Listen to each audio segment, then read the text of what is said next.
Well, hi there, Internet. My name's Court, and you've got courtside seats for my review of the first two episodes of the brand new Apple TV Plus Stephen King miniseries, Liseys' Story.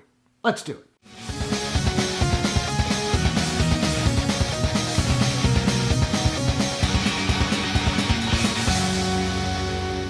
Liseys' Story is a drama horror mystery miniseries from director Pablo Larrain and Apple TV Plus. Based on the novel of the same name by Stephen King, the series stars Julianne Moore, Clive Owen, Jason Leigh, Dane DeHaan, and Joan Allen. A widow becomes the object of a dangerous stalker obsessed with her husband's work. I am a Stephen King freak. I have read the majority of his work, but not all of it because he's published approximately 14,000 titles last year alone. And I did read Liseys' Story a few years back. I know it's King's favorite of his own works because it's kind of a love letter to his wife.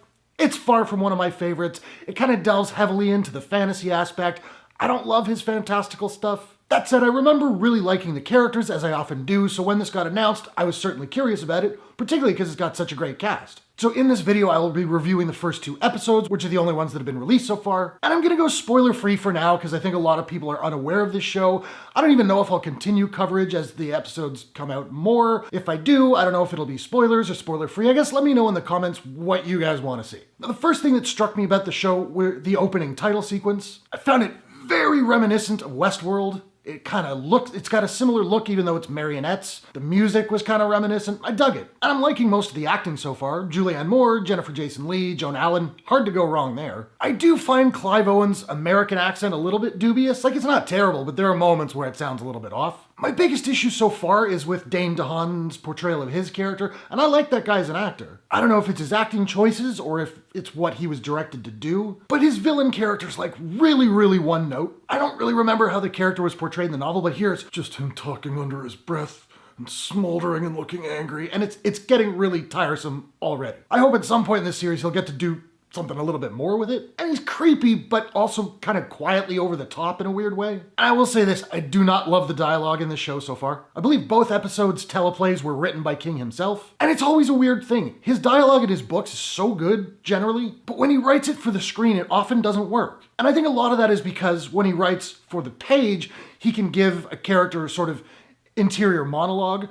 Whereas here, when he goes for the screen, he tries to adapt it too directly, and then characters are just saying things out loud that it just comes across weird. Like those moments could better be conveyed with just a facial expression and no dialogue, it would feel less hokey. There's also a lot of repetitive dialogue in here.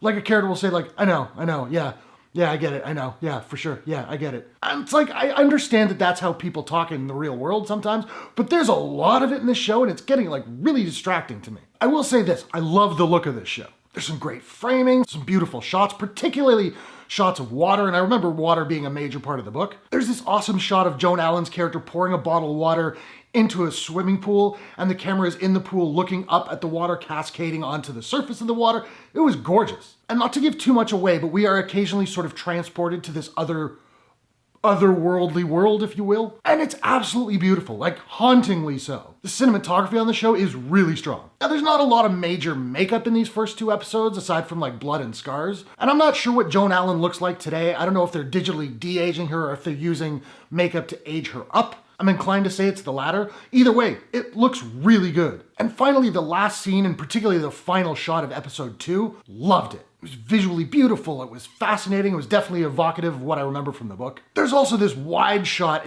towards the end of the second episode in this otherworldly world where I was like, that's exactly how I pictured it when reading the book, and that's just cool. I'm still not sure where I stand on this series so far. There are things I really like about it, there are things that are kind of driving me a little bit crazy, but I'm definitely intrigued enough to rock another episode. So those are my thoughts on the first two episodes of Liseys' Story. Now I want to know, have you guys watched it? What did you think about it? What is your favorite Stephen King adaptation of all time? Whatever your thoughts, hit the comments below. Let's discuss. If you enjoyed this review, please smash that like button and give it a share if you really enjoyed it. That really helps the channel grow, gets the videos out to more people. I appreciate it very much. And hey, why not take a second, do me a favor, click subscribe and ring that bell to subscribe to my channel for more movie reviews, entertainment news, trailer reactions, all that good stuff. Hope you guys are all safe and healthy. Thanks very much for watching. I will see you all in the next one. Take care.